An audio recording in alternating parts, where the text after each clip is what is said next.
Corona विषाणूच्या थैमानामुळे भारत देशात lockdown सुरू असून दिवसेंदिवस कोरोनाबाधित व संशयित रुग्णांची वाढत असलेली संख्या पाहता 21 दिवसाचं लॉकडाऊन आणखी काही दिवस वाढण्याची शक्यता वर्तविल्या जात आहे। लॉकडाऊनमुळे कामधंदे बंद पडल्याने बेरोजगार झालेल्या गोरगरीब नागरिकांना उदरनिर्वाहाची समस्या निर्माण झाली आहे। ही बाब लक्षात घेऊन माहूर येथील आनंद दत्तधाम आश्रम उर्फ दत्ता महाराज वसमतकर मठाचे मठाधीश साईनाथ महाराज बितनाळकर यांनी आश्रमातील धान्याचे गोदामातील 50 क्विंटल धान्य नागरिकांना वाटप करून मदतीचा हात देण्याचा संकल्प केला। माहूर शहरातील 1000 नागरिकांसाठी तांदूळ, डाळ, साखर, साबण, मीठ, तिखट आदींसह जीवनावश्यक वस्तूच्या किट तयार करण्यात आल्या। शहरातील प्रत्येक वार्डाचे नगरसेवक व प्रमुख पुढारी यांना विश्वासात घेऊन अत्यावश्यक गरजू नागरिकांची माहिती घेऊन सर्व वार्डातील गरजूंना जीवनावश्यक किट पुरविण्यात आल्या। यावेळी आनंद दत्तधाम आश्रम येथील मठाधीश साईनाथ महाराज बितनाळकर यांच्या हस्ते तहसीलदार सिद्धेश्वर वरणगावकर, नगर परिषदच्या मुख्याधिकारी विद्या कदम, ग्रामीण रुग्णालयाचे अधीक्षक डॉक्टर व्ही.एन. भोसले, पोलीस निरीक्षक लक्ष्मण राख, नगरसेवक राजकुमार भोपी यांच्या प्रमुख उपस्थितीत कोरोनामुळे मृत्यू झालेल्या देशवासियांना श्रद्धांजली अर्पण करण्यात आली।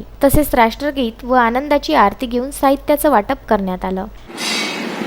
कोरोनाग्रस्त जी बिमारी आपल्या राष्ट्रामध्ये आली, ही कोरोनाग्रस्त बिमारी आल्यामुळं लॉकडाऊनमुळं जनतेचा रोजगार बुडाला आणि त्यामुळे गोरगरीब जनतेला खायला अन्न सुद्धा मिळत नाही अशी परिस्थिती निर्माण झाली।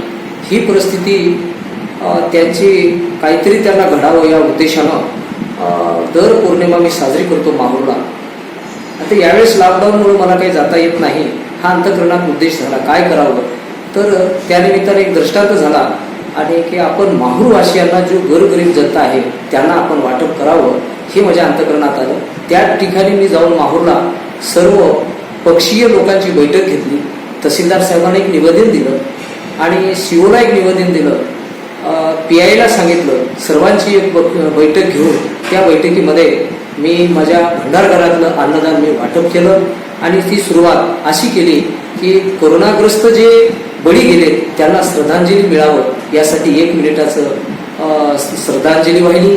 त्यानंतर 2 मिनिटांमध्ये गुरु महाराजांच्या चरणी प्रार्थना केली की हे राष्ट्रामधून देशामधून कोरोनाग्रस्त हद्दपार झाला पाहिजे।